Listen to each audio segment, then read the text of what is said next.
Good morning students. বর্তমান দিনে computer related কোনো জব পেতে গেলে কম্পিউটারের বিভিন্ন সাবজেক্ট জেনে রাখা খুবই প্রয়োজন। তার মধ্যে গুরুত্বপূর্ণ সাবজেক্ট হলো মাইক্রোসফট ডস। আজকে আমি তোমাদের মাইক্রোসফট ডসের ক্লাস শুরু করছি। যদি তোমাদের কোথাও বুঝতে অসুবিধা হয় তাহলে আমাকে কমেন্ট করো। যদি ভালো লাগে তাহলে লাইক করো এবং বন্ধুদের মধ্যে বেশি বেশি করে শেয়ার করো। পরবর্তী ভিডিও পেতে আমার এই চ্যানেলটিকে সাবস্ক্রাইব করে পাশে বেল আইকন নোটিফিকেশন অন করো। আজ আমরা শুরু করব মাইক্রোসফট ডসের পার্ট 1 পর্ব। স্টুডেন্টস, মাইক্রোসফট ডস জানতে হলে জানতে হবে আমাদের কিছু প্রাথমিক পর্ব। আজ আমরা তার প্রাথমিক পর্বের কিছু তোমাদের সামনে উপস্থাপন করব। প্রথমেই জানতে হবে আমাদের এমএস ডস। জানতে হবে আমাদের এমএস ডস। এমএস ডসের ফুল ফর্ম হলো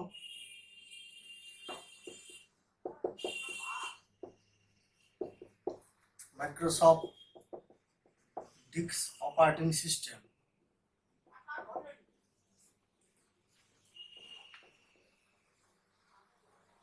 মাইক্রোসফট ডিস্ক অপারেটিং সিস্টেম। এরপর আমাদের জানতে হবে ইট ইজ সিস্টেম সফটওয়্যার।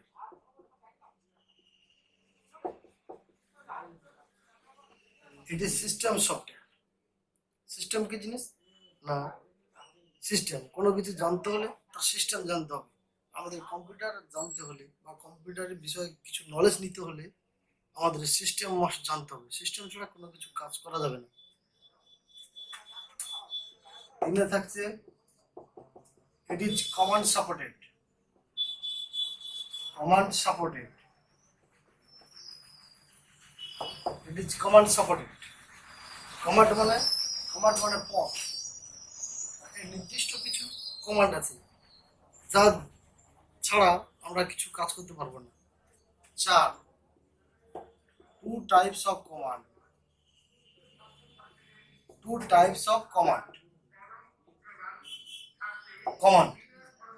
দুটো কমান্ড আছে। এক হচ্ছে ইন্টারনাল কমান্ড।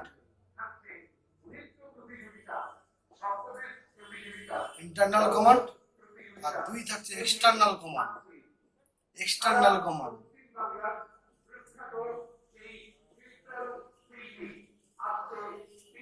তোমরা আসলে লেখা বুঝতে পারছো তো? যদি না বুঝতে পারো আমাকে বলো। তাহলে কি হবে? 2 টাইপস অফ কমান্ড। এটা হচ্ছে ইন্টারনাল কমান্ড, এটা হচ্ছে external command.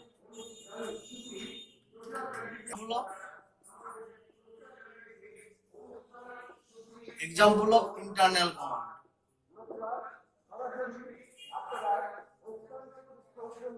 Example of internal command. Internal command প্রথমে আসবে কি? সিএলএস, তারপরে আসবে date, time, copy con, copy, type, ren, del. পরে আসবে external command. Example of external command. External command এর এক্সাম্পল কি হবে? MD, CD, RD. আর কি থাকছে না? Tree slash F. আর কি থাকছে? ডিআইআর, ইটিসি, আরো আছে। তাহলে আমাদের জানতে হবে ইন্টারনাল কমান্ড কোন কোন জিনিস? CLS, date, time, copy con, copy, type, ren আর del.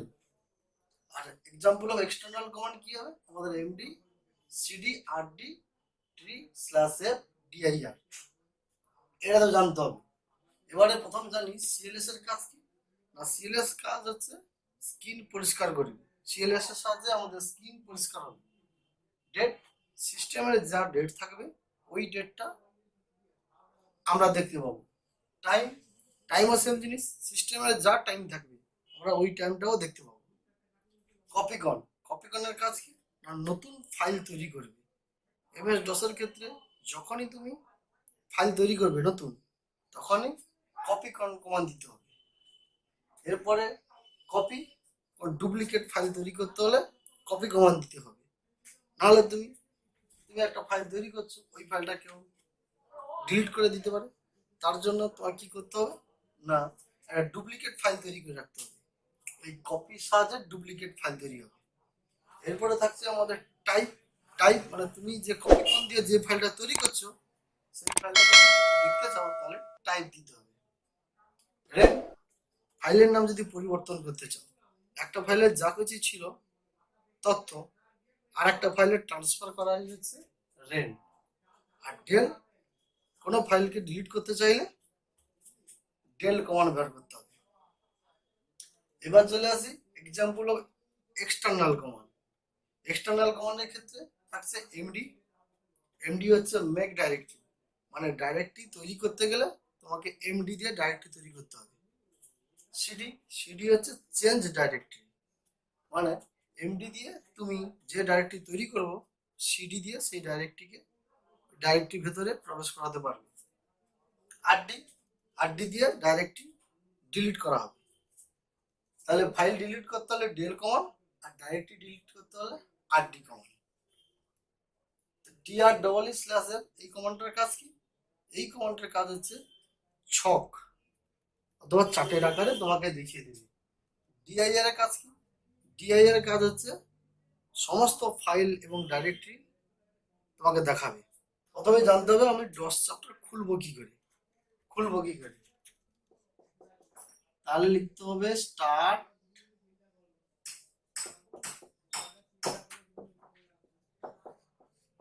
msdos, start of msdos। DOS কিভাবে স্টার্ট করব,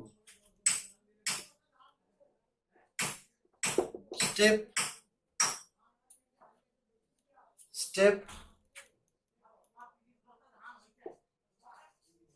প্রথমেই থাকবে স্টার্ট, অথবা এই একটা সিম্বল দেখতে পাবো। তাহলে তুমি যদি স্টার্ট না দেখতে পাও তাহলে তুমি এই সিম্বলটা দেখতে পাবো। তারপরে থাকছে কি অল প্রোগ্রামস, অথবা অল অ্যাপস।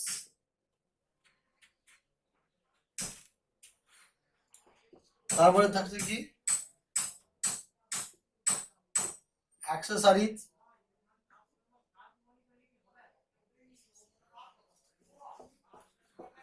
অ্যাক্সেসরিজ পরে থাকছে কি কমান্ড প্রম্পট। তুমি যদি এই পদ্ধতি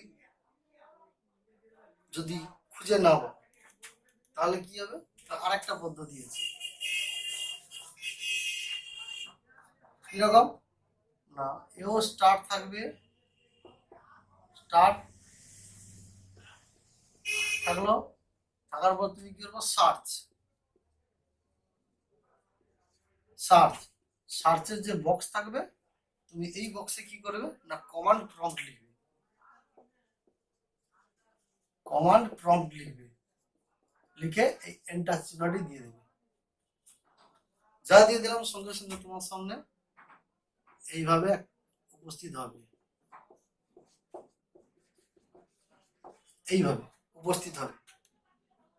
হয়েছে।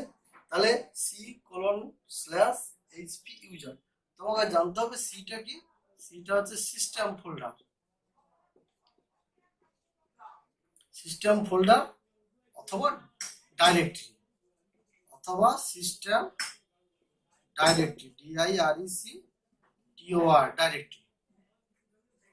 এটা কি, এটা হচ্ছে কোলন, COLON, এর নাম হচ্ছে স্ল্যাশ, আর HP আর ইউজার হচ্ছে ফোল্ডার বা ডাইরেক্টরি। তাহলে কি হলো না যখনই তুমি MS DOS পদ্ধতির মতো চ্যাপ্টার খুলবে তখনই তুমি দেখতে পাবে কি না এই c:/hp ইউজার্স, এই নামগুলো পরবর্তীকালে চেঞ্জ হতে পারে কিন্তু তোমাকে মোটামুটি এই এইচপি আর ইউজারের জায়গায় অন্য কিছু থাকতে পারে, কিন্তু এই ফরম্যাট পুরো থাকবে। তুমি কি করবে না, জানতে হবে সিটা আছে সিস্টেম ফোল্ডার, এই দুটো যে ডট আছে এটা আছে কোলন, এটা স্ল্যাশ, আর এই দুইজন ইউজার হয়েছে বা ফোল্ডার। তাহলে আমি লিখলাম এইচপি ইউজার্স। তোমার প্রাথমিক কাজ কি হবে না, তুমি এখানে কি করবো না সিডি ডট ডট এন্টার দেবে। সিডি ডট ডট এন্টারের কাজ কি হবে না ফোল্ডার থেকে ফোল্ডার বের করা, অথবা ডাইরেক্টরি থেকে ডাইরেক্টরিকে বের করার জন্য সিডি ডট ডট সঙ্গে সঙ্গে তোমার কি আসবে না এই এইচপি চলে এলো, তার মানে ইউজার নেই। তাহলে এটা ছিল সিও ডাইরেক্টরি, এইচপিও ডাইরেক্টরি, ইউজার্সও ডাইরেক্টরি। তাহলে সিডি ডট ডট এন্টার দেওয়ার সঙ্গে সঙ্গে কি করলাম না ইউজার বেরিয়ে গেল। তুমি কি করবে আর একবার সিডি ডট ডট দিয়ে দাও,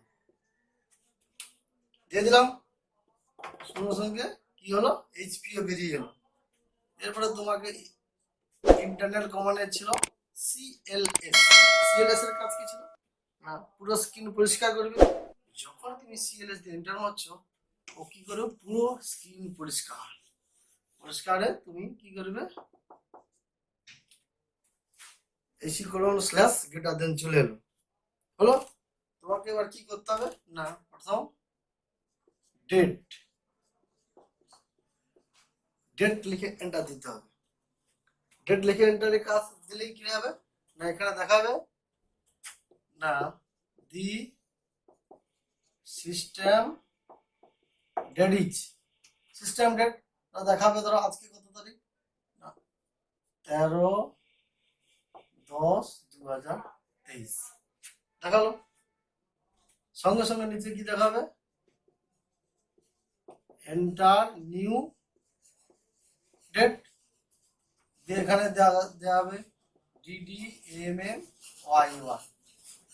এবার তুমি কি করবে এটা কিছু না করে ডাইরেক্ট এন্টার দিয়ে দিবে। এন্টার দেওয়ার সঙ্গে সঙ্গে টাইম তোমাকে মনে রাখতে হবে C:/গ্রেটার দেন থাকলে তুমি কিন্তু ডেট কথাটা লিখবে, তাহলে তুমি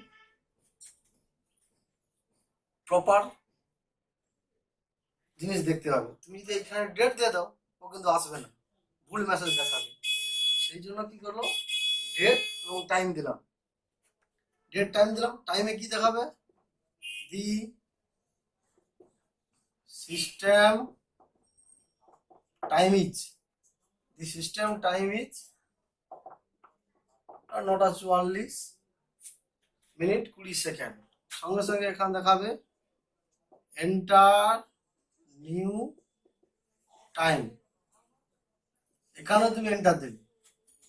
দুটো হয়ে গেল, হয়ে যাওয়ার পরে তুমি কি করবে সিএলএস দেবে। সিএলএস দিলে পুরো ক্লিয়ার হয়ে গেল। এবার তুমি এক্সিট দিয়ে দেবে। এক্সিট দিলে পুরো সিস্টেম বন্ধ হয়ে গেল, ডস সফটওয়্যার থেকে বেরিয়ে গেল। তাহলে এক্সিটের কাজ কি ডস সফটওয়্যার থেকে বেরিয়ে যাওয়ার জন্য।